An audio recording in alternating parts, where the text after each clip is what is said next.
Future Wrestling Podcast right back here on Future Entertainment.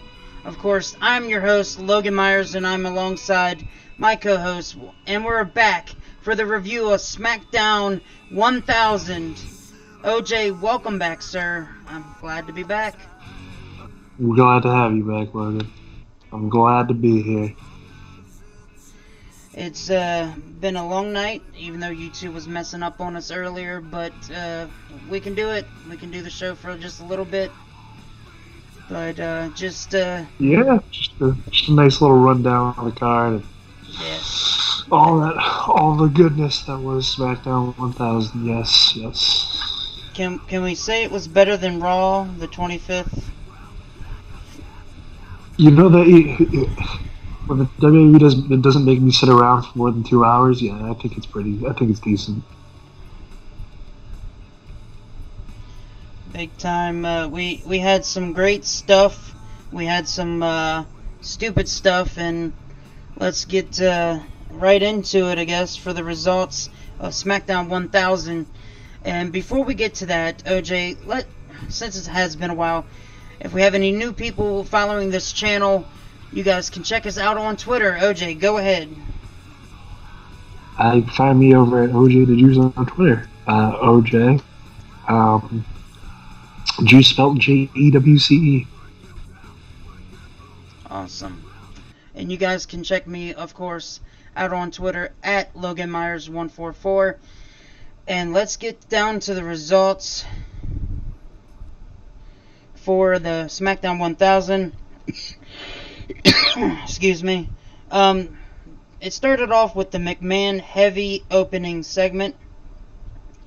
The historic 1000 episode of SmackDown opened up with an episode of Truth TV with R-Truth and Carmella in the ring to open the show, following an incredible video package. And I thought that video package was awesome. I thought it was good too. I really forgot how many moments, it kind of blurs, especially in the early 2000s, what was Monday Night Raw and what was a SmackDown moment. So yeah, it was actually kind of interesting to see.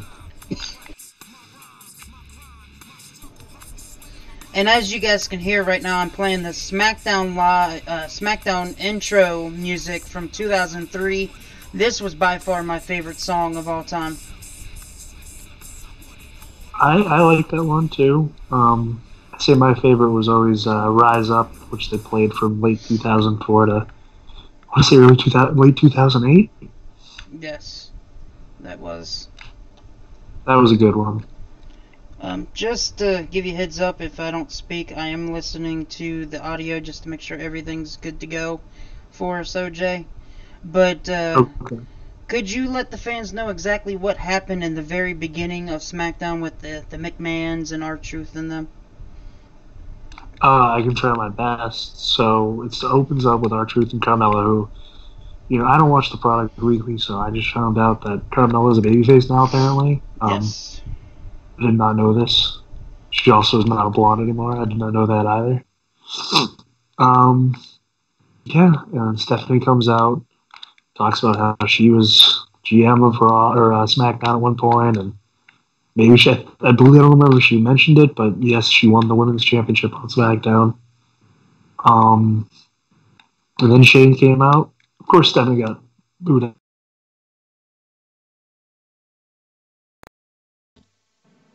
Talked a little bit about how he was commissioner on SmackDown.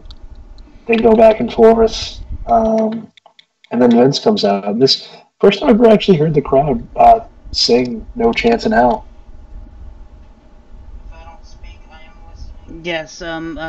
Actually, I wanted to say that it gives you Does it give you goosebumps? Like it gives me goosebumps whenever you hear the crowd actually sing Vince McMahon's theme song. No. It makes me cringe every single time I see Vince McMahon come out. That's about it. Yeah, but it gives me a little bit of cold chills. And I was just thinking, when SmackDown first came on tonight, I was just like, Damn, it's in Washington, D.C. I could have been there. Wait a second. Wait a second. Logan, I'm sorry, I didn't catch you correctly. Where was it again? Washington, D.C. I got it right. I did good this time. I didn't say Washington. I said Washington. Good to have you back, buddy. Jeez, no wonder I quit. You bully. Going back into retirement. Yep. Well, good night, everybody. This is my last show. That's pretty Smackdown.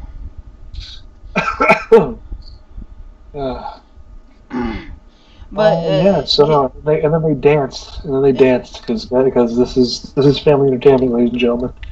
Well, I was just gonna say, you know, R-Truth said that there have been a lot of a lot of memories and moments in the history of Truth TV, but none like tonight. And then Carmella hilariously reminded Truth the show's only had one episode. So then of course it was the 7-second dance break, and then that was when Stephanie McMahon made her went to the ring, and then she recalled the very first general manager SmackDown, and then out came Shane McMahon, and then Vince McMahon, you know, and then the 7-second dance off with Vince in the ring, and then we went straight to the very first match of SmackDown Live 1000, when it was, I thought this was an excellent tag team match. It was the Usos taking on Daniel Bryan and AJ Styles. You know, this is what's missing in tag team wrestling is the sometimes it's just the little things that make a feud more interesting, and then there's the bigger things that they do too much of. And I think they did fantastic with Daniel Bryan accidentally running into AJ Styles and hitting him during the match. What did you think of this match? I agree. I was very surprised that they put the Usos over, but it kind of makes sense for the story. I still feel like they're kind of wasting Daniel Bryan versus AJ Styles way too soon. I feel like that's like a WrestleMania dream match. Oh, yeah. But I know they did it earlier in the year as well, and then in DQ or whatever. From Shinsuke Nakamura interference, I believe. Yeah, and for me, for this match, AJ Styles and Daniel Bryan, okay, we've had AJ Styles and Shinsuke Nakamura. The matches did not turn out to be the best of what we thought was going to be, you know. Samoa Joe and AJ Styles was a different story. It was more of a storytelling type feud, and not just... I mean, there was physicality, no doubt, but I thought that feud was fantastic. It was one of the most underrated feuds this year. But I think these guys can put on a wrestling clinic together compared to the other two competitors in Shinsuke and Samoa Joe. Yeah, I agree. And I wish they'd saved it. Yeah, I think it was a little early. It was way too early. I didn't expect it to happen this early. But hey, it is what it is. But it's also good to see the Usos back in a winning situation in matches. Position. Yeah. Yeah, because they've come a long way as a tag team. You know, making that tag team division on SmackDown what it is, and it has helped a lot. But them losing and not being seen on TV is a little questioning to me. But now that they're back, you know, and they got a win under their, it helps motivate them to keep going what they're doing. So I'm excited to see what they can do. Yeah, moving forward, good match. So. Well, that led us to backstage. The camera showed Paige hanging out with Vicky Guerrero before the man himself, and maybe the most notable Blue Brand general manager in history, Teddy Long, showed up and doing his signature dance, and then John Laurinaitis then made his into the shot to end the segment, and oddly, no talking could really be heard. There was no talking. It was just, it was like, literally, I mean, and I think that was like the theme of the show was like, yeah, let's just show you people. Yeah, let's show you the history of SmackDown and some of these guys. And then when John Laurinaitis was pointing up in the air, acting like he was the only person in the room, Vicky Guerrero goes, "Excuse me," which was kind of funny. It's kind of funny to see Vicky Guerrero more of a face than anybody else in a room, and you know. But that also went into the next segment of the night, which was by far my favorite segment of the night, was Evolution's reunion. The familiar Evolution theme music played as the show came back from commercial. And out came Ric Flair, Triple H, Randy Orton, and Batista. And Triple H started off pondering how you can accomplish 1,000 episodes. And he also said that you can accomplish by evolving. He said the only way to celebrate it is to bring back one group that, that connects to that word, which is evolution. Yeah. Sure. I mean, it's kind of bizarre because, like, they were never. This was their first time appearing on. Yeah, I don't know. It was an ego stroke, man. It was just a way to get him on the show. Triple H on the show, I think. Yeah. Well, Flair took his quick turn on the mic, simply wooing and strutting for a bit to get a great reaction from the crowd. He looks a little bit healthier, but he's still... He looks plastic. I don't know what's up with him. He's so shiny. He doesn't... I mean, he looks a lot better than what he was a couple months ago, but he still does just... he's aging pretty fast now. Yeah. I hope nothing happens. I don't want to... Obviously. And then, of course, they, at the end of the segment, they alluded to Batista and Triple H feuding. With Batista saying to Triple H, "You've accomplished everything in this business except for beating me." Yeah, and... Triple H was looking all angry, even though he hugged Batista, and then they cut to his face again, so they made it, completely obvious. Well, it's obvious that Batista, to me, is somebody that you should probably bring back. And bringing back in the right situation. His last run with WWE, yes, it was terrible because everybody booed the hell out of him because he just wasn't what everybody expected him to be then. He should have came in as a heel. But if you're going to bring Batista back as a full face, who is better to feud with Batista as when Batista's a face? And that's Triple H. Big time. Yeah, I mean, who's going to get you more heat? Yeah.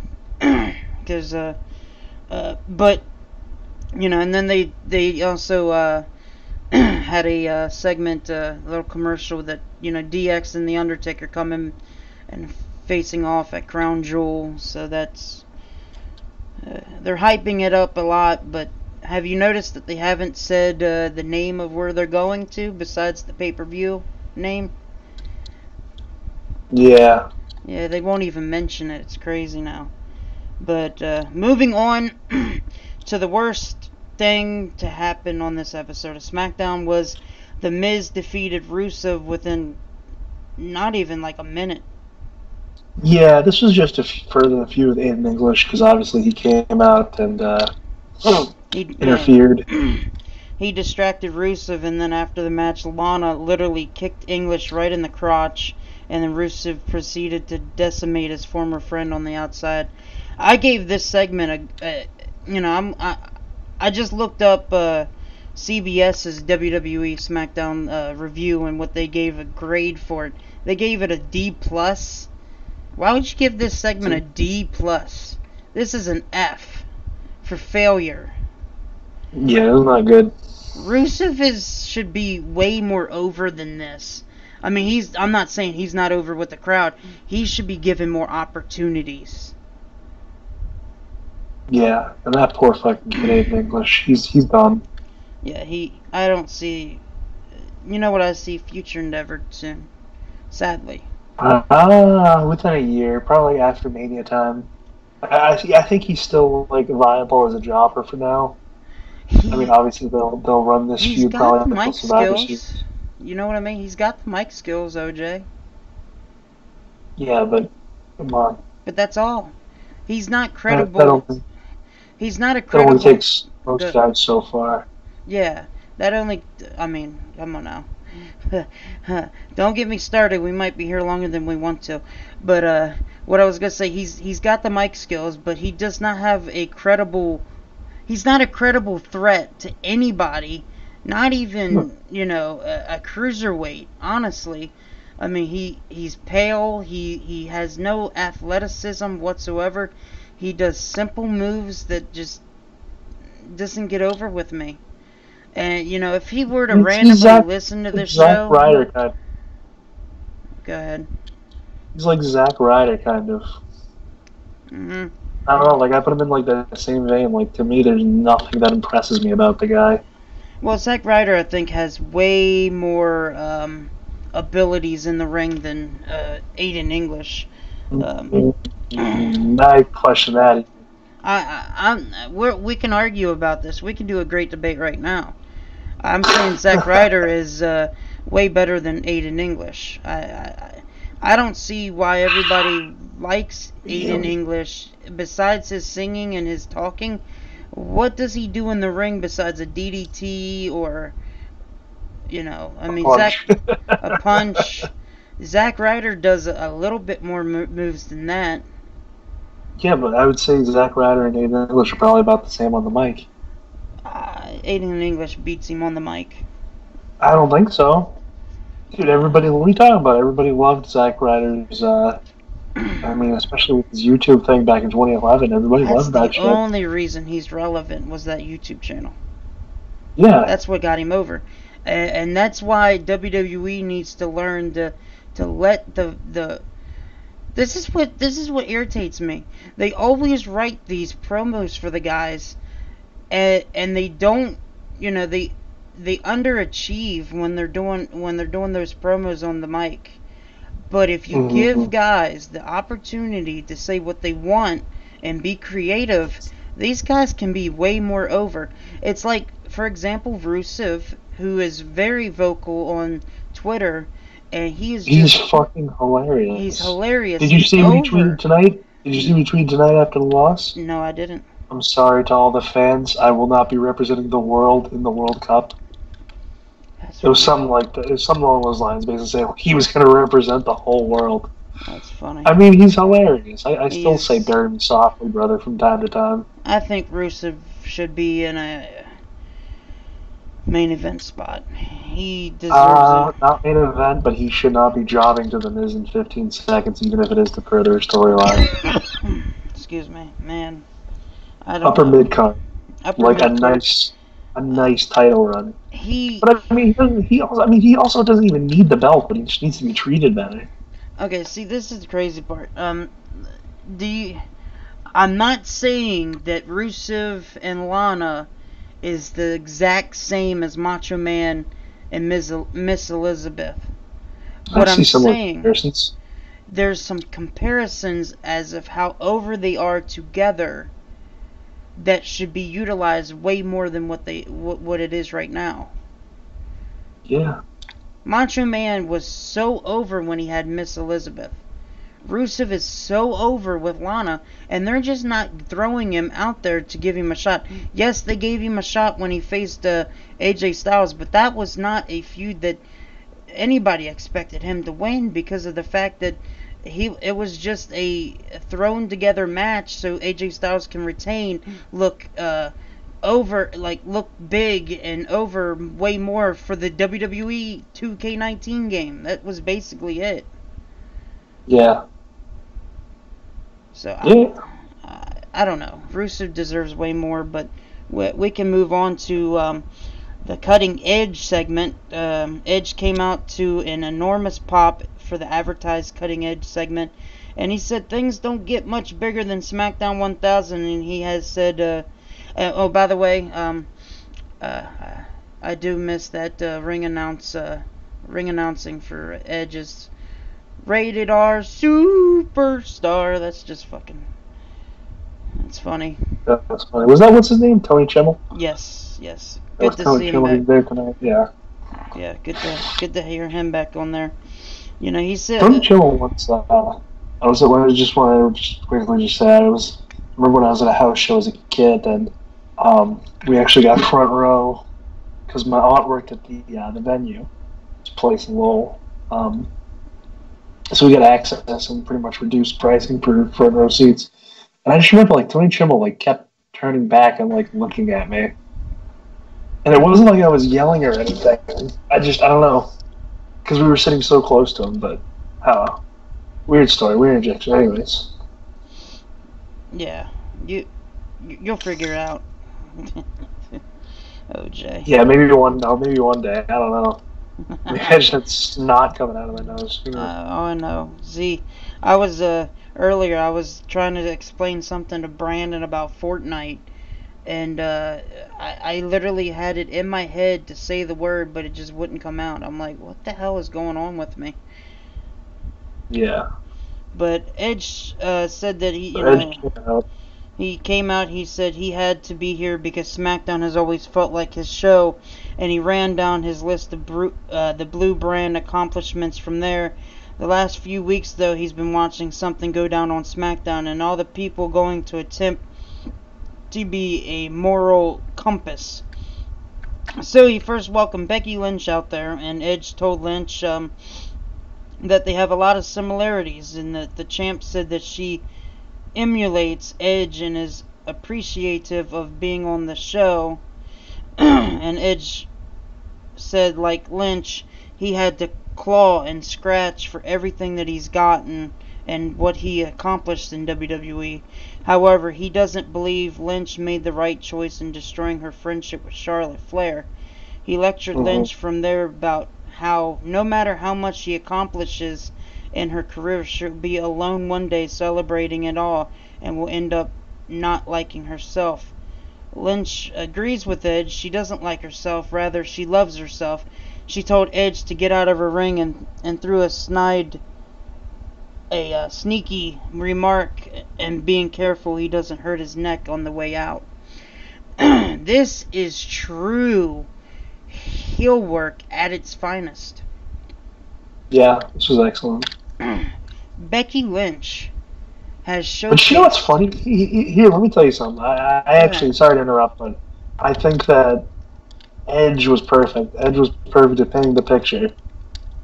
I mean, telling them basically, you know what's going to happen, like when you burn these bridges, is that you're going to have all those championships on your wall, but nobody's going to be around to like share those memories with. Yeah.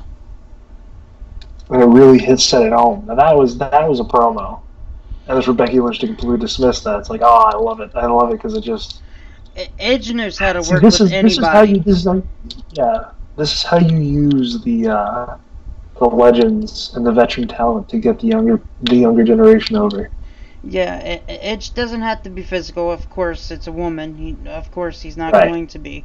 But this generation, you need to use a storyline and to make more heel heat than just bashing a hometown or saying I'm gonna beat this bitch up or I'm gonna rip her hair out or I'm going to win this feud when it's all said and done.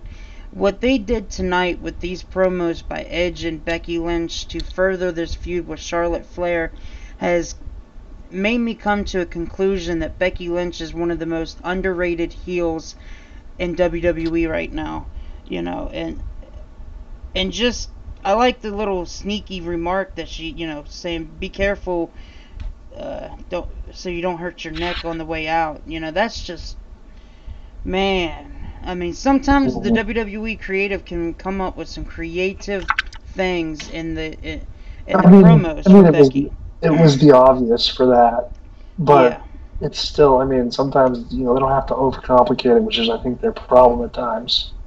Yeah, and the cool part about this segment is they did not overdo it.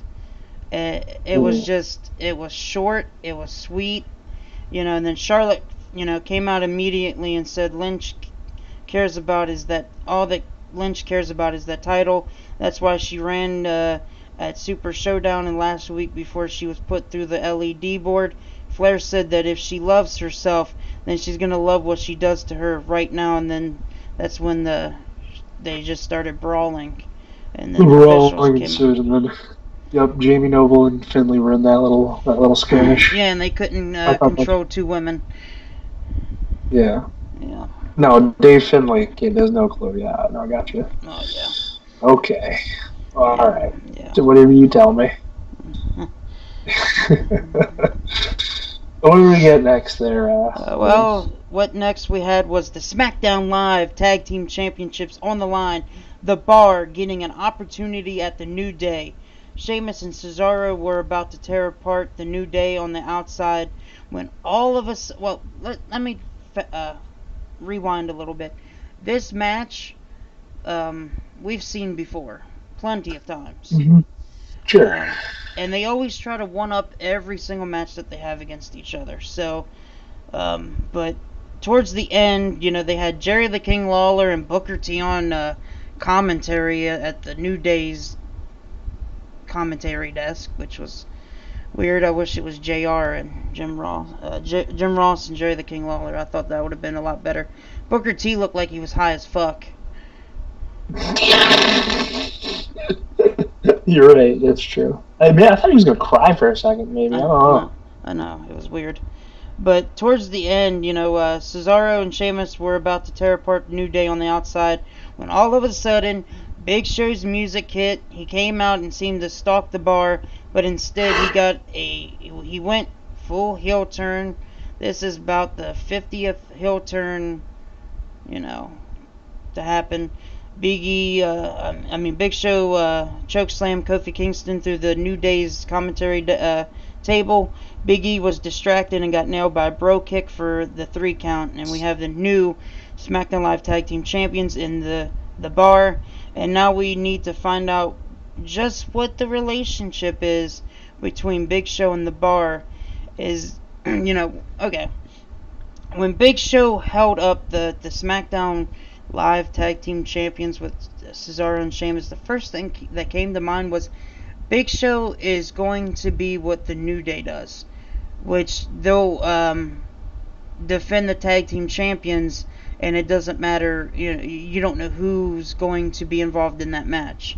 So it could be Sheamus, it could be Cesaro, it could be Big Show, like the New Day does. Yeah, free bird rules, yeah. And I actually don't mind this. Big Show is one of those guys that, we're getting tired of face and heel turns, okay? But if you want to take it easy on the Big Show and not have him wrestle full time, this is a perfect choice. I think it's I don't know. I wouldn't say it's like a super interesting move, but like... No, it's not one of them eye-popping. When they, what's their name? The Sledgehammer guys. They're still together, right? I have no clue because Eric Rowan's injured with Injured? He's out 6 months. So if they come back together, I mean, they're supposed to be indestructible monsters. Mm-hmm. That Sheamus and Cesaro, they'll have the equalizer in the Big Show. Yeah. And this also reminds me of if Authors of Pain come in and feud with the Bar and the Big Show. This also helps out because now AOP can be, they can get over by feuding with the Big Show and beating him in the future. Yeah. So. Yeah. But this also makes the tag team division just a little bit more juicier. It's an interesting thing. I hope that they have a good explanation for it. I hope that it's. He lost sensible. To Randy Orton last week, so it's like you're scratching your head. Who did? Big Show lost to Randy Orton. When did he come back? Last week? Last week to. See, I thought this was a return. No, this was literally a week after he lost a one-on-one match to just a straight-up RKO, no punt, no nothing, to Randy Orton. In the main event of SmackDown Live. Yeah, it was weird. But, and WWE's Twitter goes, "Why, Big Show, why?"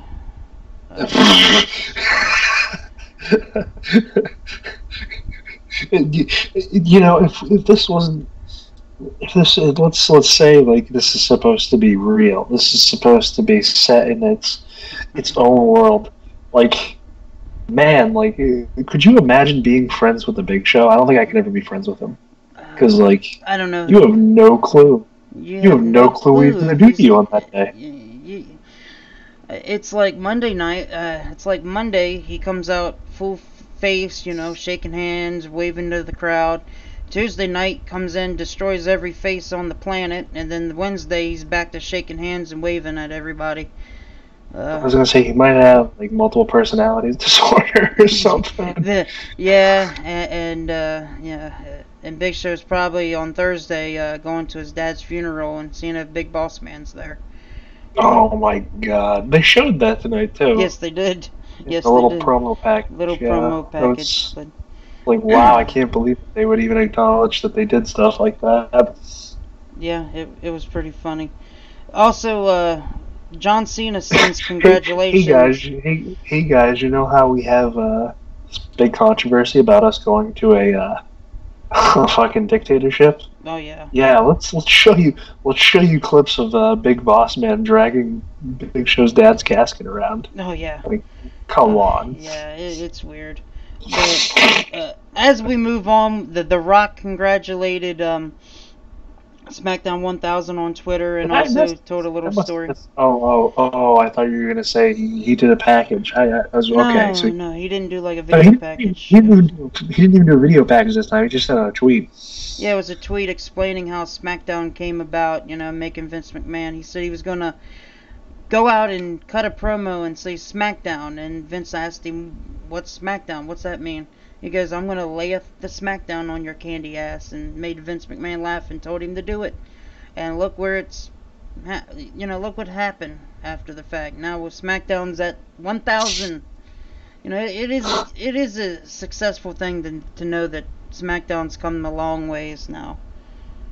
But yeah. And also John Cena sent congratulations in a pre-taped promo aired by Cena, which looks like it was when John Cena was at Super Showdown and cut the promo then or something. He called back to his Ruthless Aggression debut on an episode of SmackDown where he challenged Kurt Angle and said that 1,000 episodes do not happen without the fans. He looks forward to many more in the future. And that's about it. Then we went to the main event of the night, Rey Mysterio taking on Shinsuke Nakamura. And wow, what a match this was. It was a good match. I know the gifts already going around of Bray's full body slide outside the ring. Dude, that was insane. I can't believe they're letting him do those spots. Well, if he's healthy enough. They definitely. Yeah, I mean they haven't. If anything, they're like allowing him more to do more stuff than they did during his last run here. Can we both agree that Shinsuke Nakamura had his best match in over a year tonight? Yeah, and of course he still doesn't go over, but I had this feeling that Shinsuke Nakamura is almost out the door. But he's the U.S. champ too. That's the other thing. That doesn't make any sense. Now, in my opinion, after this Rey Mysterio, after the World Cup at Crown Jewel, I think Rey Mysterio should get an opportunity at the United States Champion at a future pay-per-view and try to one-up this match that they had tonight. It was, as expected, a successful return for Rey Mysterio as he begins his new full-time run. Mysterio earned the win after hitting the 619 followed by a frog splash. And the WWE World Cup the World Cup is now complete. You know all the competitors who was involved. And a lot of controversial remarks by a lot of fans on Twitter and social media saying, what's up with this whole having John Cena? Like, how's this a World Cup if you're not having at least, you have Rey Mysterio as your lucha libre, but where's the other guys? John Cena's American, Yeah. Kurt Angle's American, Hardy's American. It's kind of weird, but I guess WWE doesn't view it as they don't care. They're just saying it's a World Cup, as in it's the world tournament, whatever the fuck you want to call it. At the end of the day, it doesn't mean anything anyways. Because honestly, it doesn't. And it's like the greatest Royal Rumble. Well, Braun won. What does he win? A trophy. Well, what does that mean for the fans? Nothing. Nothing. Well, I have a question for you. Forget it. What? Do you know exactly why the World Cup is happening and why they decided to do this? Do you have an explanation for me? Yes, I do. Why? Saudi Arabia wanted to do a FIFA World Cup. And they want the actual World Cup. Yeah, they tried to get the actual World Cup to happen there, and that fell through, so they decided to go with the WWE World Cup. That's not good. That's just not a good look. That's just not a good look for WWE to be like, all right, well, we're second rate. We're not on par, so yeah, we'll do a World Cup because you tell us to. Yeah, I don't know. At the end of the day, it doesn't mean anything. But like, it's kind of nice if it was like, if they kept some dignity. Yeah, if they had some dignity, but they don't. There's another thing I wanted to say that happened at the end of SmackDown Live was Undertaker sends his one last message as Rey Mysterio. Oh yeah, that was the other thing too. So Rey Mysterio won, and then they just had Undertaker come out right away. And a lot of people pointed this out. It was like he almost like fucking ran to the ring. Yeah, I mean, for his pace that he usually goes at, yeah, this was like because time was going down. It was 9:56 when Rey Mysterio won, so they had to quickly get it before 10 o'clock. I was very disappointed in this promo for The Undertaker. And I guess the only reason he didn't have a better promo was because of time restraints. Which, in my opinion, that's not Rey Mysterio and Shinsuke Nakamura's fault. They should have had this planned out a little bit more. Kind of felt, I'll be honest with you, everything felt rushed tonight. Well, Evolution should not have had that amount of time. They should probably cut that back maybe 5 to 8 minutes, I think. Batista could have had a shorter promo, but I get why he had that big of a promo. But The Undertaker... I think it was basically they all just took like 15 minutes to blow themselves. Yeah. Now, Taker took the mic and said at Crown Jewel, he has just 3 words for D-Generation X, which was the same 3 words that was in the promo package last night on Monday Night Raw, which was rest in peace. And then he walked out and concluded with a shot of Undertaker with his fist raised at the top of the ramp. That was it. Yep, all those years that Taker was on the SmackDown. He got to say a full sentence with 3 words for... Yep, he said 3 words. Did you notice too how when he said it, Crown Jewel, everybody booed? I thought that was funny. I thought that was a good little... Now, I have one last question before we get off here and go off air. D-Generation X returning, Shawn Michaels is coming back. Are you excited about this? Fuck Shawn Michaels for coming back. I had a lot of respect for him because he wasn't like a Ric Flair. He wasn't like an Undertaker. He went out gracefully. He did the right thing. But now, fuck him. Yeah. If he's coming back, he's an ass. No. Think about it. Think about how many fans that were emotionally invested in that whole thing, that whole angle with him and Taker. You know what, OJ? I think. Retired. You know what, OJ? I think this Shawn Michaels coming out of retirement is a great debate type, topic, because you can go both ways, and the I get what you mean on why he should not have come back. You had respect for him for doing, what other people haven't. The only person, technically, to not ever come out of retirement is Stone Cold Steve Austin. That's true. To some extent, though, but he never really had like a. No, he's never had like a match. Right. It was like kind of like he had that thing with The Rock at WrestleMania 19, and then Yeah. that was pretty much it. Yeah, and then he. Is that his last? I believe that's his last match. Yeah, yes, it was. Now, one last thing before we get off. I promise this is the last thing. Did you hear the breaking news on Kevin Owens? Is he gone? Kevin Owens has tore his ACL and maybe his MCL, so he will be out 6. Well, they're saying 6 to 8 months. That's about yeah. That's a year out. I mean, essentially. Oh, you think about what we're in October now? Yeah. He ain't making it back till after Mania.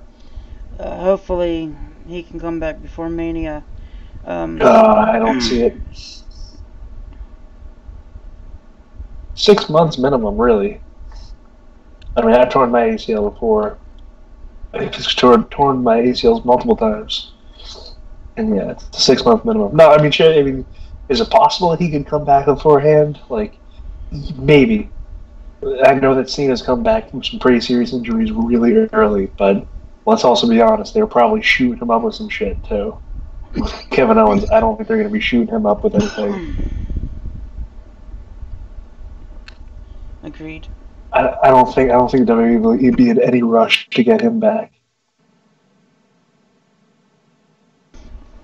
But I mean, he should be coming back around the same time as Sami Zayn, right? Yeah, it could. Could So happen. maybe they'll think something out. Maybe they do like a pseudo invasion angle or something with the two of them. Yeah, well, I'll just say one last thing. The reason why Kevin Owens was attacked by Bobby Lashley to turn Bobby Lashley heel was also there's actually 3 reasons why.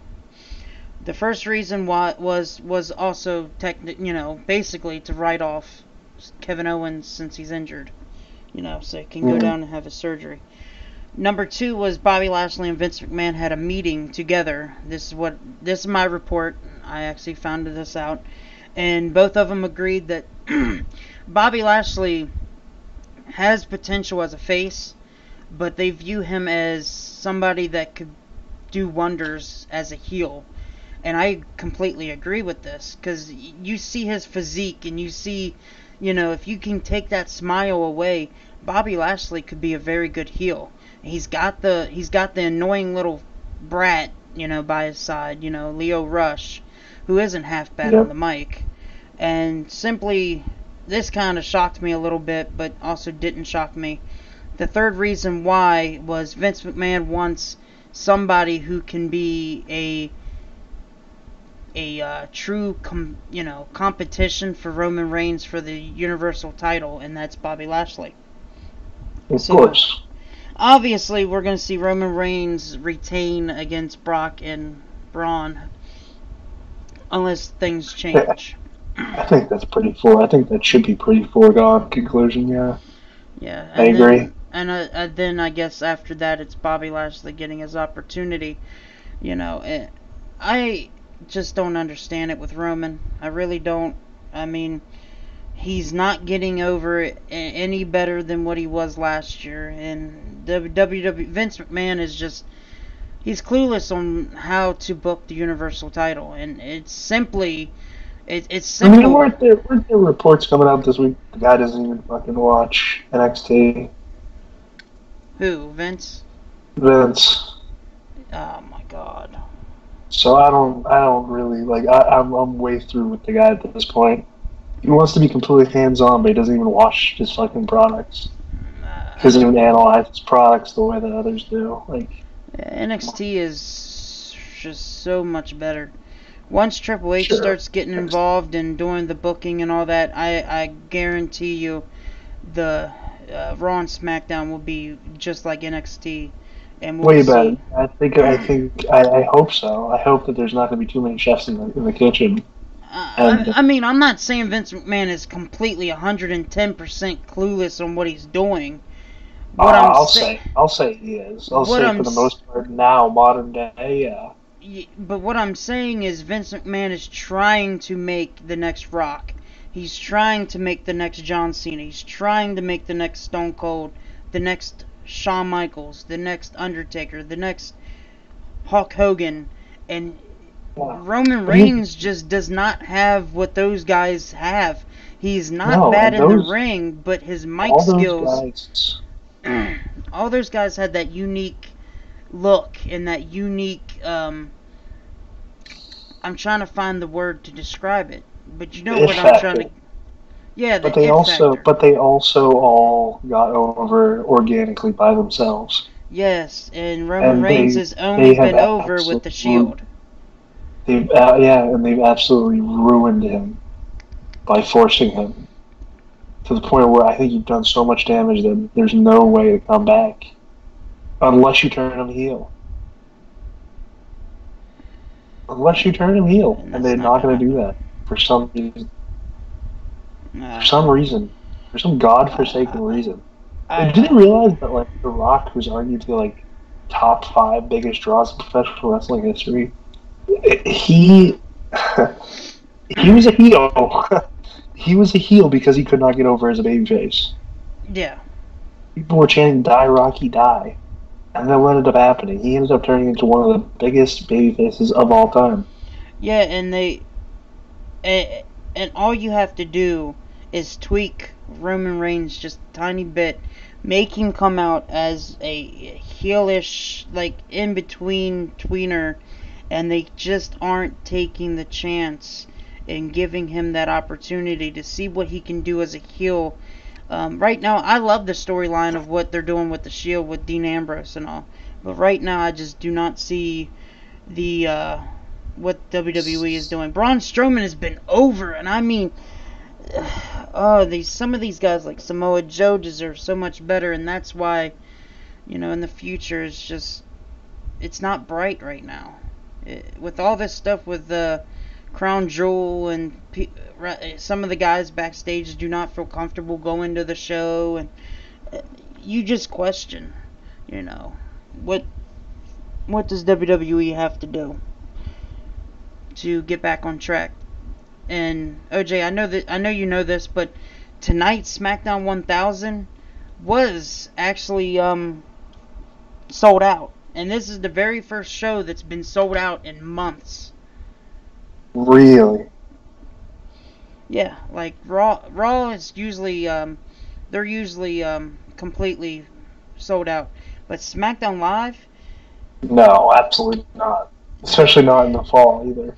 they Fall months literally usually have to out. move the people that's behind the camera to the other side Mm-hmm. because they're not going to show that other side anyways Right. because there's nobody in the seats. Yeah. Yeah. So, It's true. but other than that, SmackDown Live 1000. OJ, to end the show, one last question for you. What do you grade this show from A, B, C, D, or F? It was C plus. Wasn't completely terrible. I didn't feel like I was battered over the head for more than 2 hours by the WWE, but it wouldn't be even in like the early 2000s. It would not have been a passable show. No. All the memories and all the executions of what the WWE has done in the past with, from 1999 on, until like 2010 or 2009, the SmackDown has not been the greatest show.